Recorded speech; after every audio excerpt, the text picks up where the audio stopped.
এই সর্বশেষ এই দীর্ঘ 16 বছরের আন্দোলনে বৈষম্য বিরোধী ছাত্র আন্দোলন সহ যারা অকাতরে আত্মহতি দিয়েছেন, জীবন উৎসর্গ করেছেন, শহীদ হয়েছেন, সেই সকল বীর শহীদদের প্রতি আমি গভীর শ্রদ্ধা নিবেদন করছি।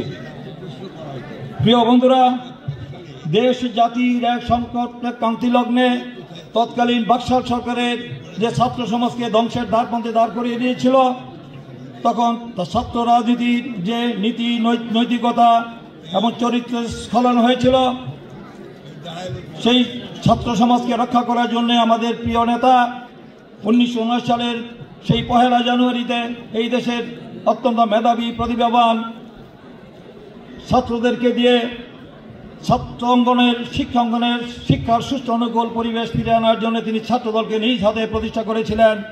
এবং তার মধ্য দিয়ে এই দেশের পরবর্তীতে এই দেশের যত আন্দোলন সংগ্রাম হয়েছে, এই দেশের যত রাজনৈতিক পট পরিবর্তন হয়েছে, সকল নেতৃত্ব দিয়েছে এই দেশে বাংলাদেশ জাতীয়তাবাদী ছাত্র দল।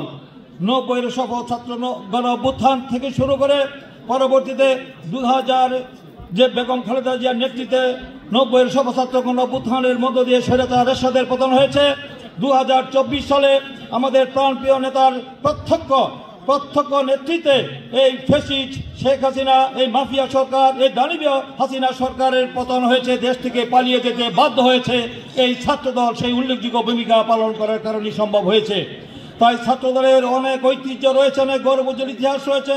ছাত্র রাজনীতির সেই ইতিহাসের গৌরবোজ্জ্বলের মতো দিয়ে এই জায়গায় এসেছে। তাই আজকে ছাত্রদলকে অনেক গুরুত্বপূর্ণ ব্যান্ডগার্ডের দায়িত্ব পালন করতে হবে।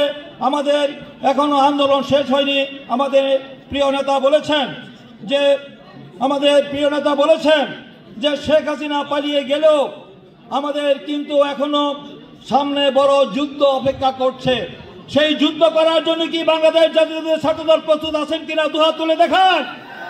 সেই যুদ্ধের মাধ্যমে আমাদের চূড়ান্ত বিজয় অর্জন করতে হবে। সেই চূড়ান্ত বিজয় অর্জন করতে গিয়ে আমাদের রাজপথ থেকে ঘরে ফিরে যাওয়া যাবে না যতক্ষণ পর্যন্ত না আমাদের বিজয় অর্জিত না হবে। দেশি বিদেশি অনেক চক্রান্ত ষড়যন্ত্র হচ্ছে। সেই ষড়যন্ত্রকে জাল ছিন্ন করে আমরা আমাদের অভিষ্ট লক্ষ্যে পৌঁছে যাব। এবং সেই কারণে আপনাদের ছাত্রদলকে সে অত্যন্ত গুরুত্বপূর্ণ ভূমিকা পালন করতে হবে।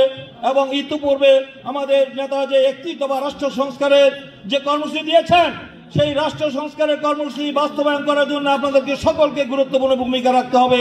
সেই কর্মসূচির মধ্য দিয়েই আমরা বাংলাদেশে গণতন্ত্র প্রতিষ্ঠা করব এবং জনগণের ভোটের অধিকার প্রতিষ্ঠা করব। আইনের শাসন, বিচার বিভাগের স্বাধীনতা, ন্যায় বিচার, মানবাধিকার, আইনের শাসন এবং মত প্রকাশের স্বাধীনতা বাংলাদেশে প্রতিষ্ঠিত হবে আমাদের প্রিয় নেতার মাধ্যমে। সেই আশাবাদ ব্যক্ত করে আগামী দিনে রাজপথে আপনাদের সাথে থাকা সকল আন্দোলন সংগ্রাম করে সকল দাবি দাবা আদায় না হওয়া পর্যন্ত আমরা রাজপথে থাকবো, এই আশাবাদ ব্যক্ত করে সকলকে আন্তরিক অভিনন্দন, ধন্যবাদ দিয়ে আমার সংক্ষিপ্ত বক্তব্য শেষ করছি। খুদা হাফেজ। বাংলাদেশ জিন্দাবাদ।